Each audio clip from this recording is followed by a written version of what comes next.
সুপ্রিয় দর্শক মণ্ডলী, আজকে এসেছি সিরাজগঞ্জ জেলার ঐতিহ্যবাহী রায়পুর রেল স্টেশনে। প্রায় ইতিহাস থেকে হারিয়ে যাওয়ার পথে এই স্টেশনটি, তাই দেখতে এসে নতুন কিছু অভিজ্ঞতা আজকে অর্জন করেছি দুজন প্রবীণ ব্যক্তির কাছ থেকে। এখানে চমৎকার একটি গাছ দেখতে পাচ্ছেন, এই গাছটা আমি চিনতাম না, তাদের কাছ থেকে এই গাছটার সাথে পরিচিতি। দুজন প্রবীণ ব্যক্তির কাছ থেকে আমরা শুনবো গাছটির বিস্তারিত ইতিহাস এবং রায়পুর রেলওয়ে স্টেশনের বিষয়ে কিছু কথা। আসসালামু আলাইকুম। ওয়ালাইকুম আসসালাম। কেমন আছেন? আলহামদুলিল্লাহ। কি নাম যেন আপনার? মনিরুল ইসলাম। আপনার কি হয়? মোহাম্মদ আনসার আলী। বন্ধু না? হুম। আচ্ছা, তাহলে মনিরুল ইসলাম আর আনসার আলী দুই বন্ধু। কতদিনের সম্পর্ক? প্রায় 50 বছরের মতো সম্পর্ক। আচ্ছা, এই যে ইতিহাস থেকে প্রায় হারিয়ে যাওয়ার পথে রায়পুর রেলওয়ে স্টেশন, একটু যদি ব্যাখ্যা করতেন, কেমন দেখেছেন শিশুকালে, এখন কেমন দেখছেন, আগামীতে কেমন দেখতে চান? এখন আমরা তো শিশু সময় দেখছি, এটা মানে মানুষের সব সময় লোকালয় থাকতো জিনিসটা, এবং এমন একটা সুন্দর একটা স্টেশন ছিল এটা, যা বলার মতো না। তারপরে আবার আমাদের এই স্টেশনটা, রায়পুর স্টেশনটার মতো এত উঁচু, এত ইয়ের জায়গা আর কোথায় কোনো স্টেশন নাই। এখানে কোনো ট্রেন থামে কি?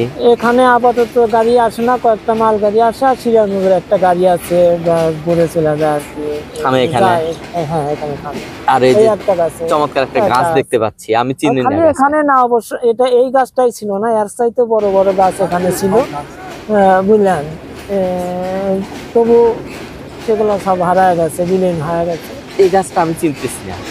এটা তো কাশফুল গাছ। কাশফুল না? হ্যাঁ, কাশফুল গাছ। বয়স কত হতে পারে? বয়স যেমন কত হবে এটা আমার বলার উপর না, আমি ছোটবেলা থেকে এইভাবে দেখতেছি। আনুমানিক তাও অন্ত 100 আপ। 100 আপ। কি উপকারিতা রয়েছে গাছের? ওই আমরা যতটুকু জানি সেটা হলো এই ওই মানে ঠান্ডার কাজ করে। ছোটবেলায় বাচ্চা ছেলে মেয়েদের গলায় পরিয়ে দেয়, ঠান্ডা লাগলে তাতে উপকার পাওয়া যায় আর কি। আচ্ছা, আপনাদের কাছ থেকে আমরা আরো গল্প শুনবো এই স্টেশন নিয়ে। প্রিয় দর্শক, সত্যি এই দুই বন্ধুর মধ্যে যে একটা সুসম্পর্ক, প্রায় 50 বছরের সম্পর্ক, আমি এর আগে এত গভীর বন্ধুত্ব সম্পর্ক কোথাও পাইনি। তবে এই দুই বন্ধুর কাছ থেকে আমি আরো শুনবো, গল্প শোনাবো আপনাদের। চমৎকার একটি গাছ, অনেক পুরনো একটি গাছ এখানে ইতিহাসের সাক্ষী হয়ে দাঁড়িয়ে আছে। প্রিয় দর্শক মণ্ডলী, এই গাছটা নিয়েই আমি একটু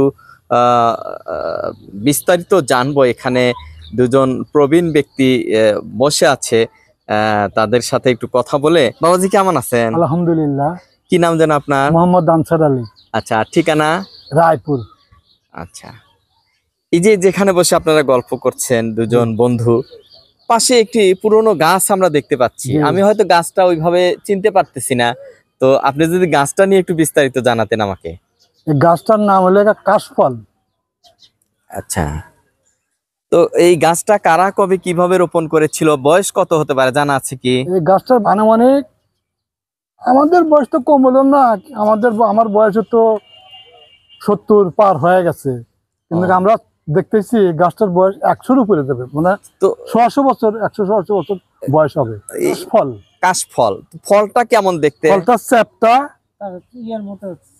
চাঁদের মতো, চ্যাপটা চাঁদের মতো দেখা যায়। আচ্ছা, এই ফল কি খাওয়া যায়? না, খাওয়া যায় না।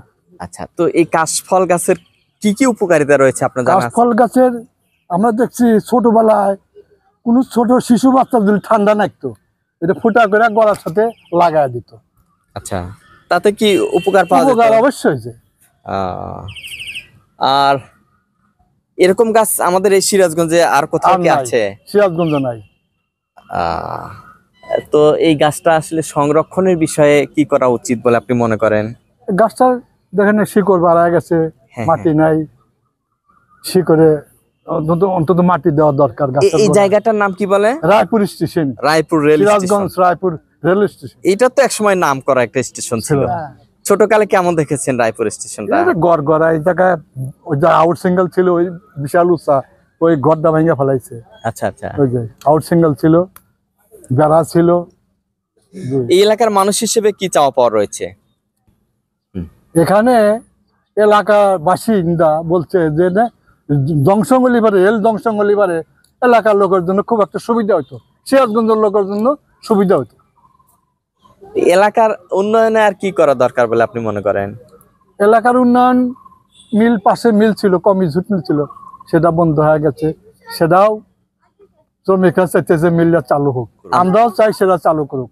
এটা সংরক্ষণের ব্যাপারে কি উদ্যোগ নেওয়া উচিত বলে আপনি মনে করেন? এই জিনিসটা যেহেতু এটা অনেক পুরানো গাছ, প্রায় একটা এই মানে অক্সিজেনের একটা বাক্স হিসাবে ব্যবহার হয় আর কি। আচ্ছা আচ্ছা। তারপরে দেখেন গাছের শিকড় টিকড় সব বের হয়ে গেছে। এগুলা মাটি দিলে হয়তো গাছটা আরো প্রাণ ফিরে পাবে আর কি। আচ্ছা, তাইলে গাছ যেহেতু আপনি বলেন এই গাছটা হচ্ছে এই অঞ্চলের জন্য অক্সিজেনের বক্স, হ্যাঁ, মানে বৃক্ষরোপণের একটা উপযুক্ত মৌসুম চলে আসছে প্রায়, সবাইকে বৃক্ষরোপণের ব্যাপারে কি আহ্বান জানাবেন?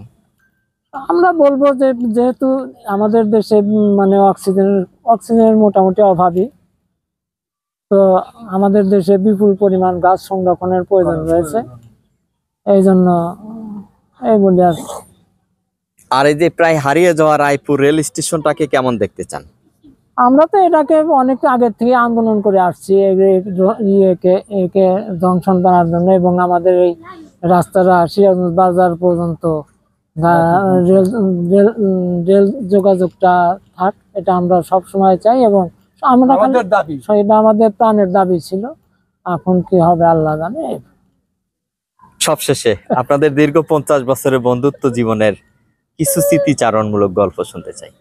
মনে করেন আমরা প্রায় এতগুলো বছর দুইজনে একসাথেই থাকি আর কি, এইভাবেই আছি। আমাদের প্রায় পুরা বিকাল বেলাটাই আমাদের এখানে আমরা থাকি। আমাদের সাথে কোনো আমরা যেরকম ভাবে এইরকম ভাবে যদি আমরা সবাই থাকতো, অন্যান্য ছেলেপেলেরা থাকতো এবং তবে রাহাজানি আর হইতো না। কিন্তু এখনকার বাচ্চারা তো ওই রকম না। আপনাদের দুজনকে ধন্যবাদ জানাচ্ছি এত চমৎকার বন্ধুত্বপূর্ণ সম্পর্ক তৈরি করার জন্য এবং এই গাছটা সম্পর্কে নতুন ভাবে পরিচিতি করে দেওয়ার জন্য।